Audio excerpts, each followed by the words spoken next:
Toda relación matrimonial puede volverse insípida como el agua con el correr de los años, pero Jesús desea transformar dicha insipidez en algo fresco y placentero. Y estas son buenas noticias para todos los matrimonios, ¿cierto? No es casualidad que el primer milagro de Jesús tuvo lugar en una fiesta de bodas, la cual se llevó a cabo en Caná de Galilea. Allí Él transformó el agua en vino. El Señor desea que tengamos una buena relación matrimonial. Dicho sea de paso, aquí algo muy importante para mencionar. El hombre necesita una esposa y no una mamá. Si bien es bueno tener hijos y son deseados y bienvenidos, ellos nunca deberían ocupar el primer lugar dentro de una familia. El centro de la familia es el matrimonio. La gente del mundo hace el pacto matrimonial con solo dos personas, el hombre y la mujer, pero nosotros los creyentes tenemos a alguien más, a saber, Cristo. La Biblia dice en Eclesiastés 4, versículo 12, que un cordel de 3 hilos no se rompe fácilmente. El Señor forma parte de nuestra relación matrimonial y Él nos ayuda a sostenerla. En la enseñanza anterior habíamos dicho que la esposa, por el hecho de ser mujer, es atractiva para su marido. Pero, ¿qué es lo que hace que un hombre sea atractivo para su mujer? Podríamos tener diferentes opiniones al respecto, pero vamos a considerar lo que la palabra de Dios nos dice acerca de este tema, ¿ok? En Proverbios capítulo 19, versículo 22, leemos: lo que es deseable en un hombre es su bondad. Biblia de las Américas. Por medio del siguiente gráfico, he tratado de formular las palabras de este versículo de una manera todavía más fácil de entender. Un hombre no tiene que ser rudo y grosero, sino que es precisamente su bondad la que lo hace atractivo. Él ejerce autoridad y tiene una manera clara y precisa de pensar, pero no tiene que imponerla en forma prepotente. Por el contrario, si sabe hablar y actuar de manera amable y bondadosa, se convierte en un ganador. El hombre no es el que va empujando a los miembros de su familia como si estos fueran esclavos bajo sus órdenes. Aunque parezca irrisorio esto que acabo de decir, hay muchos hombres que son así. Es posible que alguna mujer se sienta atraída por un hombre tal, especialmente aquellas que tienen una falsa imagen de lo que es la hombría. Sin embargo, la Biblia nos enseña que el hombre es algo especial a causa de su bondad. Amén. En el idioma original hebreo, la bondad es sinónimo de carisma y gracia. Es bueno que los hombres asistan a la iglesia porque eso les va a ayudar a modelar su carácter, otorgándole gracia y suavidad. Todo hombre que se pone bajo la influencia de la gracia divina realza su bondad. Esta es precisamente la clave de esta enseñanza. Tú, como hombre, has sido ungido con la unción de Cristo. Por lo tanto, no tienes necesidad de tratar de producir un carácter bondadoso por medio de tu propio esfuerzo. En este segundo gráfico lo he formulado de la siguiente manera. Como hombre, no debes tener temor de ejercer el rol que Dios te ha dado dentro de tu matrimonio y de tu familia. Tú has sido ungido con la unción de Cristo para ocupar la posición de liderazgo en tu familia y amar a tu esposo y a tus hijos con el amor de Dios. Esto es lo que establece la diferencia entre un hombre que no conoce a Cristo y un hijo de Dios. Dentro del matrimonio, Dios le ha otorgado roles específicos y diferentes a cada uno de los cónyuges. Esto les concede identidad. En la enseñanza anterior habíamos hablado de que las mujeres mujeres que están en Cristo son hijas de Sara, ya que Abraham es nuestro padre en la fe. El hombre ha sido ungido con la unción de Cristo para ejercer el rol y la posición que Dios le ha concedido dentro del matrimonio y la familia. Vamos a considerar el pasaje de Efesios capítulo 5 versículos 23 al 25. Porque el marido es cabeza de la mujer, así como Cristo es cabeza de la iglesia, siendo él mismo el Salvador del cuerpo. Pero así como la iglesia está sujeta a Cristo, también las mujeres deben estarlo a sus maridos en todo. Maridos, amad a vuestras mujeres, así como Cristo amó a la iglesia y se dio a sí mismo por ella. Versión Biblia de las Américas. Este es el pasaje por excelencia en lo que a la relación conyugal se refiere. Bastante a menudo, la palabra sujeción produce un sabor amargo para muchas mujeres. Sin embargo, tal como lo hemos visto en la enseñanza anterior, la sujeción bien entendida no es algo malo que produzca deterioro o daño en la vida de una mujer. De ninguna manera es el deseo de Dios que sea de esa forma. Permíteme dejar bien claro este tema para que no tengas que seguir luchando con este concepto, que a raíz de una falsa interpretación ha llegado a ser muy controvertido. Desde el punto de vista bíblico, la sujeción de la mujer a la autoridad de su marido demuestra confianza en su liderazgo y le concede protección. La mujer puede confiar en su marido como líder y cabeza del matrimonio y de la familia, pues él ha sido ungido para esto con la unción de Cristo. En resumidas cuentas, cuando la mujer se sujeta a su marido, está reconociendo la autoridad de Cristo. Por otra parte, el hombre debe ser consciente que ha sido ungido por Dios para ocupar esa posición. En la actualidad hay muchos que padecen crisis de identidad, especialmente en cuanto a sus roles y posiciones como hombres y mujeres. Cristo es el único que puede otorgar verdadera identidad al ser humano. El pasaje que acabamos de considerar nos dice que el marido es cabeza de la mujer, así como Cristo es cabeza de la iglesia. Aquí se establece una comparación entre el hombre y la mujer dentro del matrimonio con Cristo y su iglesia. El hombre es comparado con Cristo y la mujer con su iglesia. Cada vez que el Nuevo Testamento menciona a la iglesia de Cristo, se refiere a ella con artículo femenino. La iglesia es la novia o esposa de Cristo y él es la cabeza de la misma. De la misma manera es en el matrimonio.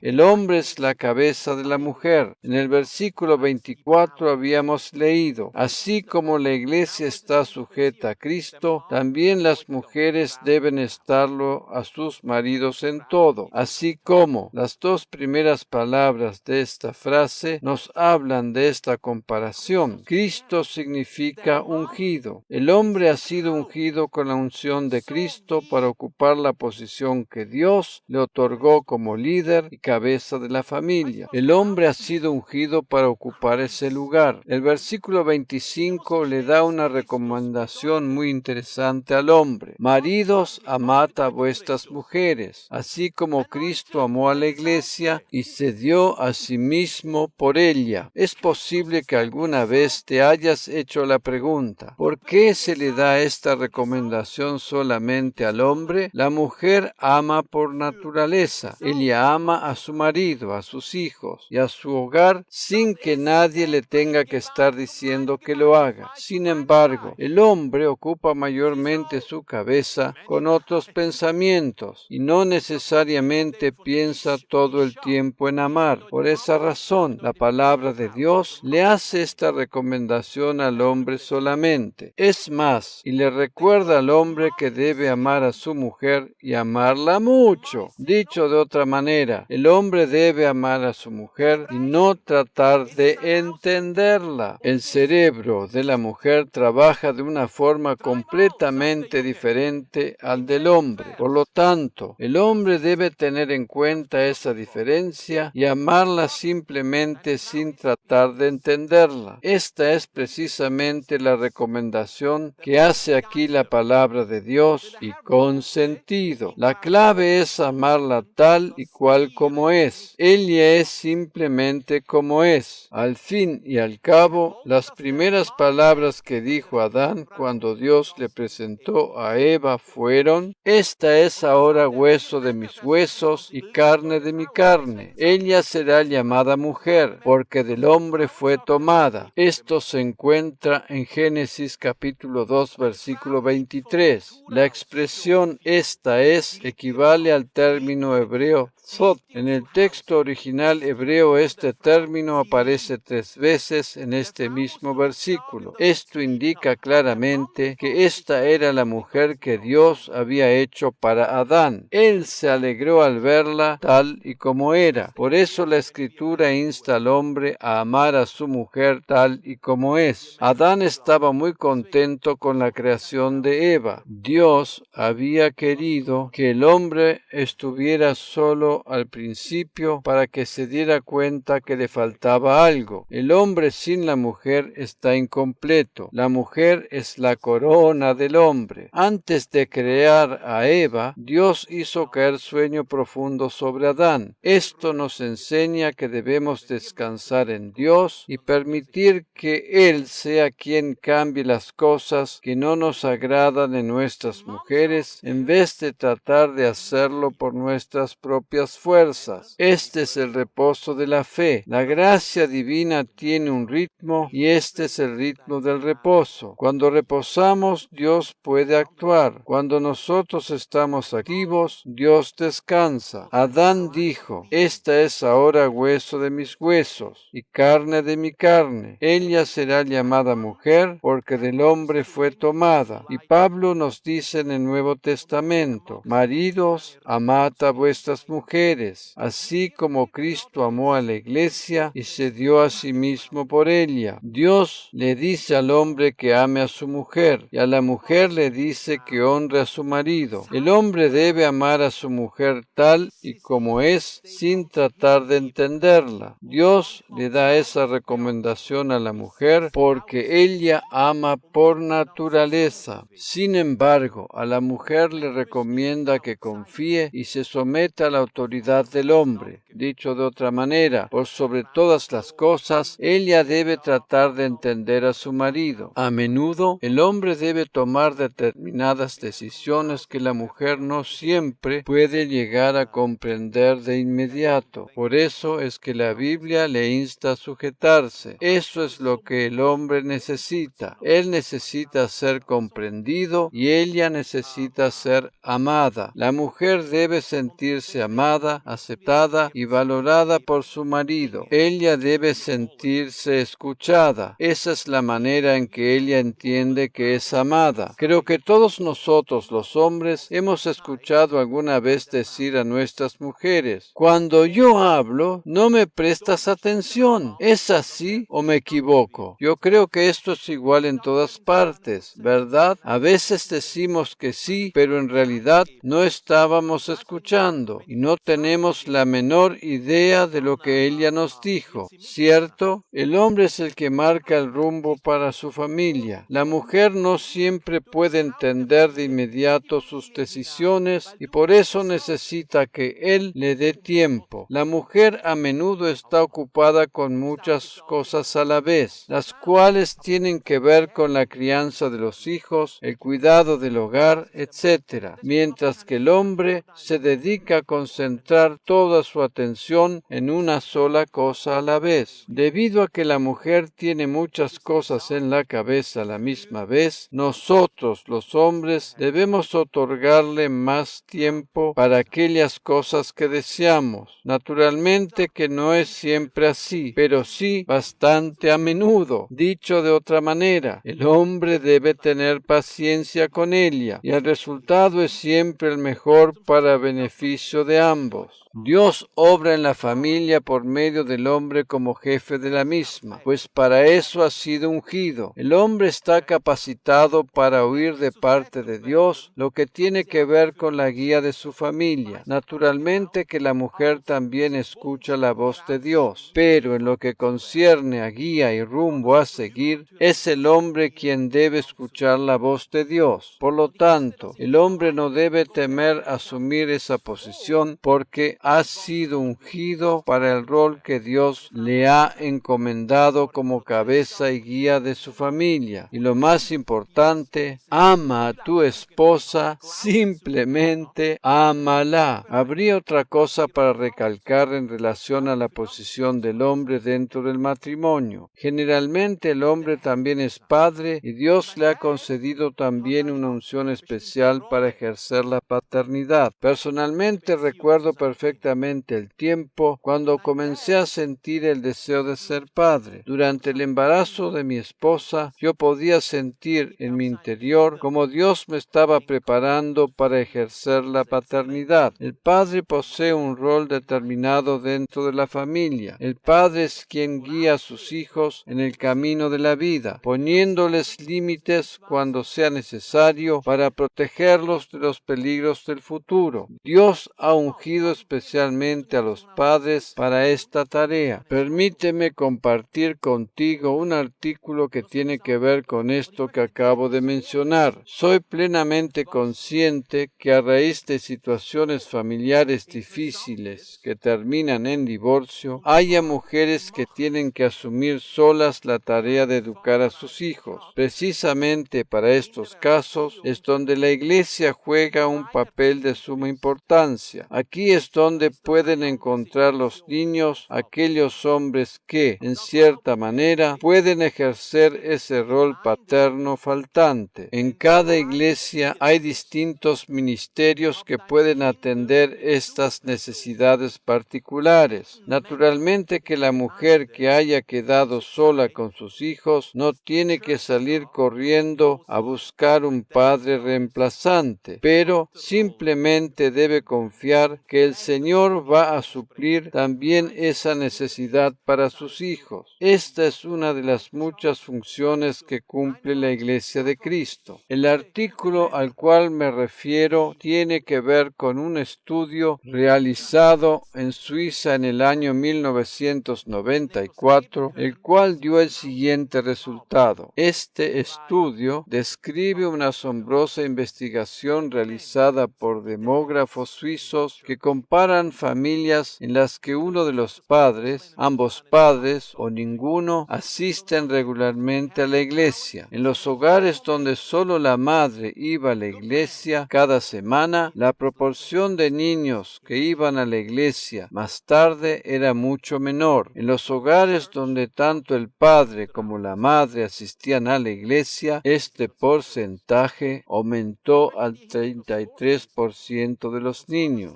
Y ahora se vuelve interesante. En las familias donde solo el padre iba regularmente a la iglesia, el porcentaje de hijos era mucho mayor que en las familias donde ambos padres eran fieles en su asistencia a las reuniones. El 44% de los niños cuyos padres asistían regularmente a la iglesia, pero las madres nunca lo hacían, seguían el ejemplo de su padre, incluso en años posteriores. De acuerdo a los resultados de esta investigación, existe una mayor posibilidad que los niños que han asistido a la iglesia junto con sus padres, me refiero a los hombres, se mantengan en la fe en su vida de adultos. Este es el poder que tiene el ejemplo del padre dentro de una familia. Por supuesto, no estamos diciendo con esto que queremos que las madres abandonen la iglesia ahora, pero esto demuestra el poder de los padres padres y su efecto en sus hijos. Por otra parte, en caso que el padre falte en el hogar o no desee asistir por el motivo que fuese, la madre, al llevar al niño a la iglesia, le está dando un buen ejemplo y sentando bases para el futuro. Pero en el mejor de los casos es que el padre asuma esta responsabilidad. Naturalmente que este es un estudio basado en una investigación científica, pero no tiene por qué ser así en la totalidad de los casos. Además, cuando estamos bajo la gracia divina, las cosas cambian completamente y Dios mismo se encarga de suplir todas nuestras falencias. Hay varios ejemplos en la Biblia y también muchos de la vida real que han dejado claramente demostrado que Dios recompensa la fidelidad de una madre haciendo que sus hijos sean exitosos y estén dentro de la voluntad de Dios. Sin embargo, es interesante tener en cuenta lo que este estudio científico trata de demostrar. Ese es precisamente el punto que deseo enfatizar en esta enseñanza, a saber, la importancia que ejerce el ejemplo paterno sobre sus hijos, la cual a menudo no es tenida en cuenta como debería ser. Por eso, insto a todos los padres a traer y venir junto con sus hijos a la reunión, aun cuando ellos se resistan. Tú eres el líder de tu hogar y el que establece las pautas a seguir. A los niños, y sobre todo cuando son pequeños, no se les puede permitir hacer lo que les venga en gana. Hay determinadas cosas que los niños, y sobre todo los adolescentes, deben y tienen que decidir por sí mismos. Por ello, como padre no puedes obligar a tu hijo adolescente a que haga determinado estudio o que aprenda cierto oficio. Esto es algo que él debe decidir por sí mismo. Sin embargo, hay otras cosas a las que tiene que atenerse y obedecer sin discutir. La sociedad moderna tiene una gran influencia sobre las emociones o decisiones de nuestros adolescentes, fomentando la rebelión y la haraganería. Pero como padres no podemos permitir que éstas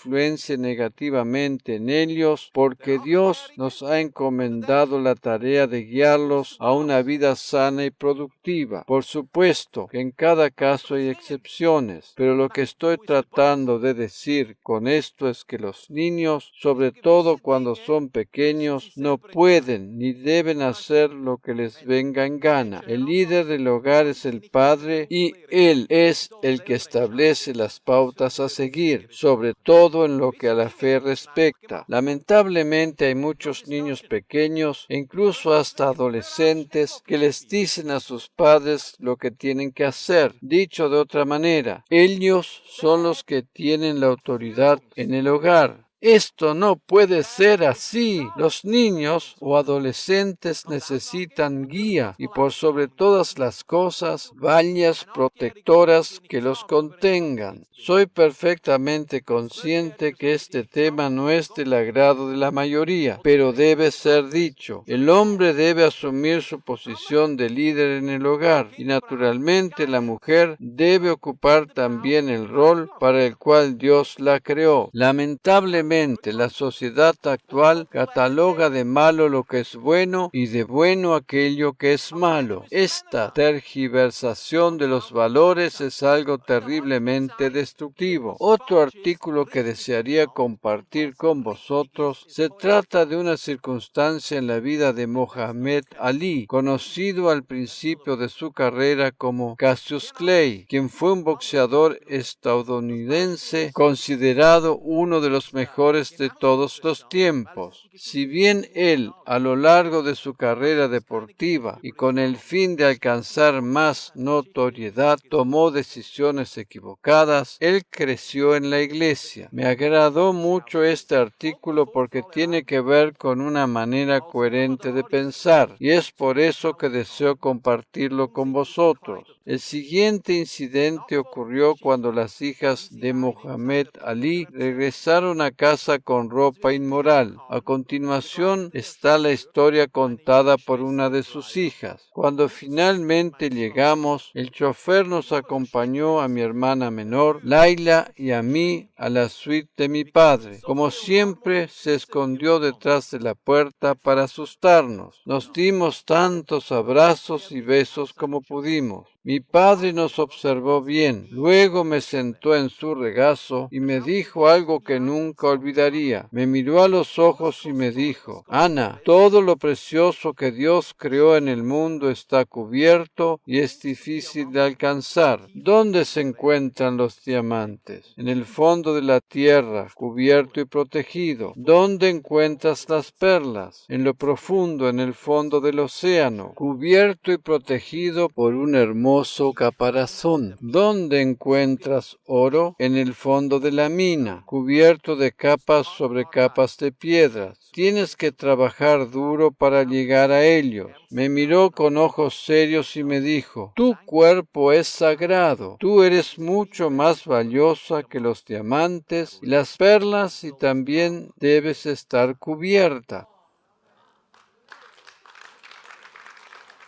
Antes que alguien pueda llegar a malinterpretar lo que estoy tratando de decir, deseo poner bien en claro que esto no tiene nada que ver con determinadas vestimentas femeninas que sean más o menos santas que otras. Lo que veo bien aquí es los consejos coherentes de un padre hacia su hija. Hablar con los hijos acerca de temas controversiales es precisamente una de las tareas del rol paterno.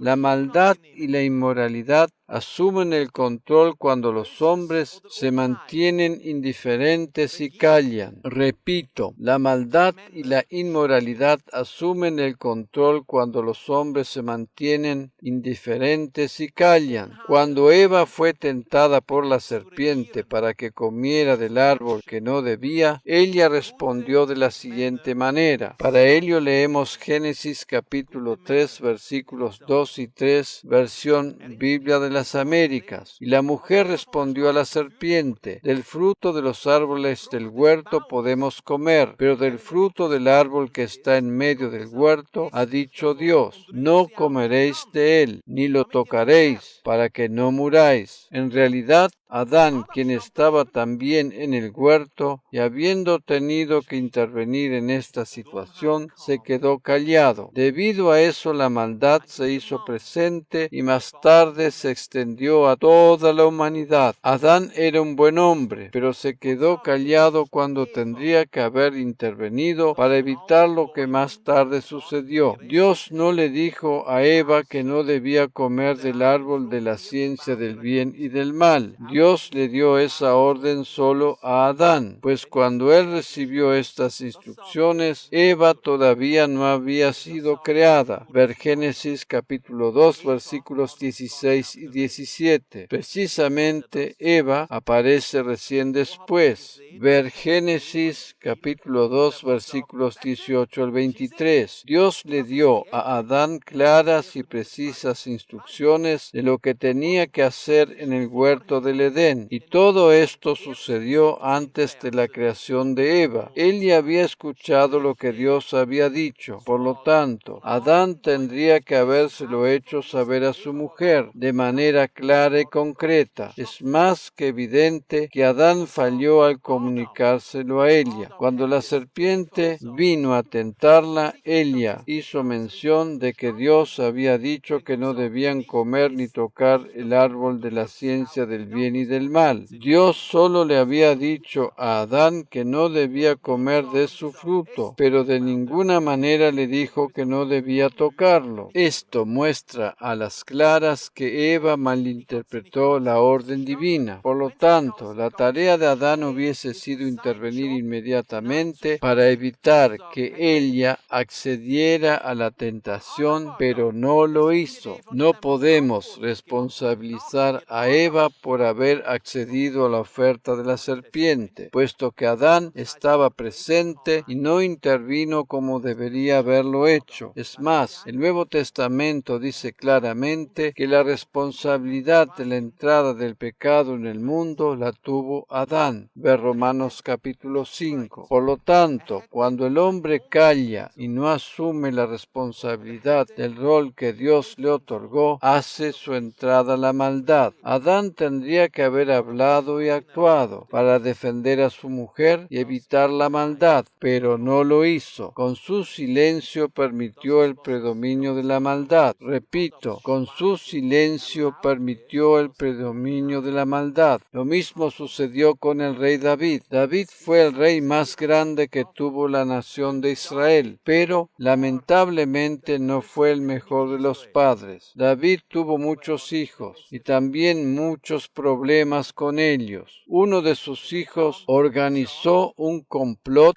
conspirando contra él para tratar de arrebatarle el trono. Ver Primera de Reyes capítulo 1. Otro de sus hijos violó a su media hermana y más tarde éste encuentra la muerte por medio de otro de sus hijos. Ver 2 Samuel 13. ¿Cuál era la razón de todos estos problemas? La respuesta la encontramos en Primera de Reyes capítulo 1 versículos 5 y 6. Leemos de la Biblia de las Américas. Entre tanto, Adonías, hijo de Agit, se ensalzaba diciendo: yo seré rey, y preparó para sí carros y hombres de a caballo, y 50 hombres que corrían delante de él. Adonías conspiró contra su propio padre para derrocarlo. Prestemos atención a la primera frase del siguiente versículo. Su padre nunca lo había contrariado preguntándole: ¿por qué has hecho esto? Era también hombre de muy hermoso parecer y había nacido después de Absalón. David nunca disciplinó a su hijo. La traducción Biblia al día lo formula de la siguiente manera: su padre, el rey David, jamás lo había reprendido ni le había dado castigo alguno. David no supo decir que no a sus hijos ni ponerles límites cuando debería haberlo hecho. Por eso dije anteriormente que David fue un rey excepcional, pero no el mejor padre. Cuando un hombre bueno se queda callado en el momento en que debería hablar, permite que la maldad gane la primacía. Hombre, padre, tú has sido ungido para hablar y establecer reglas y pautas de conducta. De la misma manera que Cristo purifica a su iglesia por medio del lavamiento del agua de la palabra, tus palabras ejercen una acción purificadora sobre tu esposa, tus hijos y tu familia. Eso es lo que hago yo también como pastor y líder de esta iglesia. Al proclamar la palabra de Cristo, estoy ejerciendo una acción purificadora sobre vosotros. Tú debes hablar en el momento oportuno, y es precisamente eso es lo que te otorga verdadera autoridad como padre y líder de tu familia. David tendría que haber sabido educar a sus hijos poniéndole límites y diciéndoles que no en el momento adecuado antes de que fuera demasiado tarde. Hay muchos padres que no saben decir que no a sus hijos y con ello están haciendo muy complicada su educación. Cuando estos niños llegan a la edad adulta, no saben cómo reaccionar frente a una negativa. La vida adulta está llena de conflictos y situaciones negativas. Cuando un niño ha sido siempre sobreprotegido y nunca se le han puesto límites, va a tener grandes problemas en su vida adulta. Tanto el concepto de sobreprotección como de absoluta libertad en la crianza de un niño producen consecuencias dañinas en su vida adulta. Ningún extremo es bueno. Lo mejor es ir por el camino medio. Un niño debe ser protegido, pero a la vez guiado y ayudado a adquirir su propia libertad, así como también debe ser contenido por medio de límites coherentes y razonables. Dicho de otra manera, protección y disciplina van van de la mano. En otro pasaje de la Escritura encontramos lo que hizo David cuando se enteró lo que había sucedido. Lo leemos en 2 de Samuel capítulo 13 versículo 21, Biblia de las Américas. Cuando el rey David se enteró del asunto, se enojó mucho, pero no quiso llamarle la atención a su hijo Amnón, porque era su preferido por ser el mayor. David cometió el mismo error con su hijo Amnón, como con Absalón. Debido a que no pudo llamarles la atención cuando era el momento, se tuvo que enfrentar a terribles problemas cuando ellos llegaron a la vida adulta. Dicho de otra manera, David no supo educar correctamente a sus hijos. Los hombres no deben guardar silencio cuando tienen que hablar. Dios ha ungido al hombre para que sepa decir lo correcto en el momento oportuno. Toda madre habrá de estar agradecida cuando el padre sabe guiar a su familia y establecer una clara línea de disciplina. A menudo hay situaciones en cuanto a la crianza de los hijos en que la mujer se enfrenta a sus propios límites y ella desea y por sobre todas las cosas necesita la intervención y el apoyo del padre para que las cosas sigan por el camino correcto. Cuando el padre ama a sus hijos y desea proporcionarles verdadera identidad, debe expresarles su amor en forma práctica, por medio de abrazos y especialmente con besos sobre su cabeza. Esto es válido tanto para los hijos varones como para las hijas mujeres. Sé un padre que sabe disciplinar, pero muéstrate también como un padre amoroso. Los hijos necesitan el cariño de su padre. Ellos tienen que saber que son amados por su padre independientemente de sus logros o buen comportamiento. Las madres expresan el amor por sus hijos de manera natural, pero los padres deben aprender a hacerlo también. Si los hijos no reciben el cariño de su padre, estarán luchando toda la vida por conseguirlo, mayormente sin éxito alguno. Cuando nosotros los hombres como padres aprendemos a expresar el cariño a nuestros hijos por medio de abrazos y besos sobre su cabeza, les estamos ayudando a desarrollar su verdadera identidad.